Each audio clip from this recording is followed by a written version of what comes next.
Next time you drive across a bridge, listen carefully. At some point, your tires will hit something. A rhythmic thunk, thunk that repeats every few hundred feet. If you have ever pulled over and looked down at the road surface near those bumps, you have seen them. Metal teeth, rows of interlocking steel fingers jutting out from both sides of a gap in the bridge, meshing together like a zipper that never fully closes.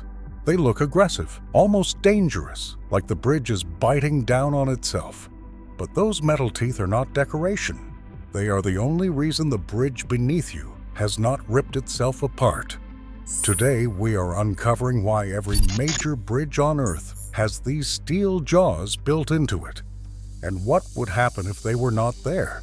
This system is vital to keeping bridges flexible and safe. Welcome to Plain Sight.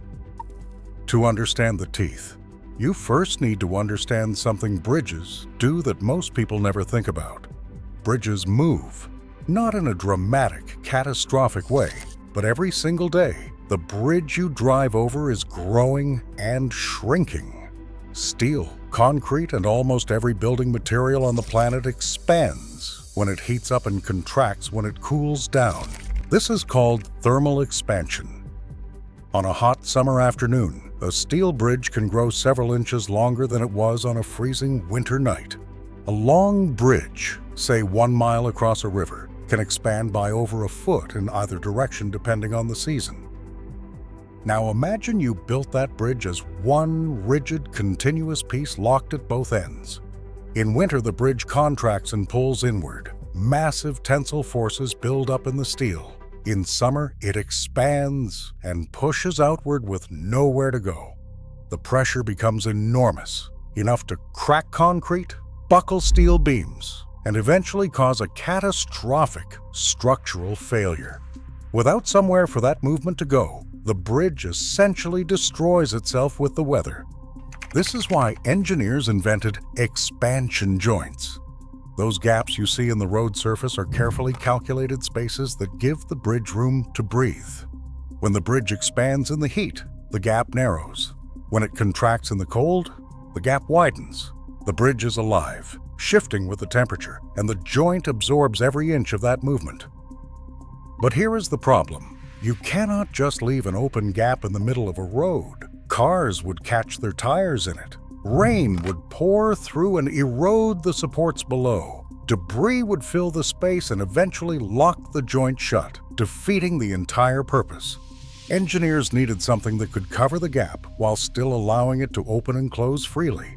That is where the metal teeth come in, technically called finger joints or modular expansion joints. These interlocking steel plates slide past each other as the bridge moves. When the bridge expands, the fingers overlap more, closing the gap. When it contracts, they pull apart, widening the space between each tooth.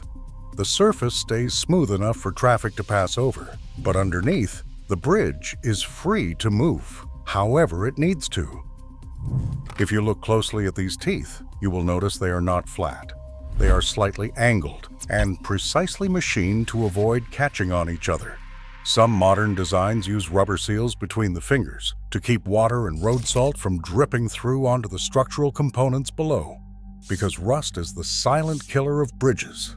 Salt water and road chemicals seeping through expansion joints have caused more bridge deterioration than almost any other single factor.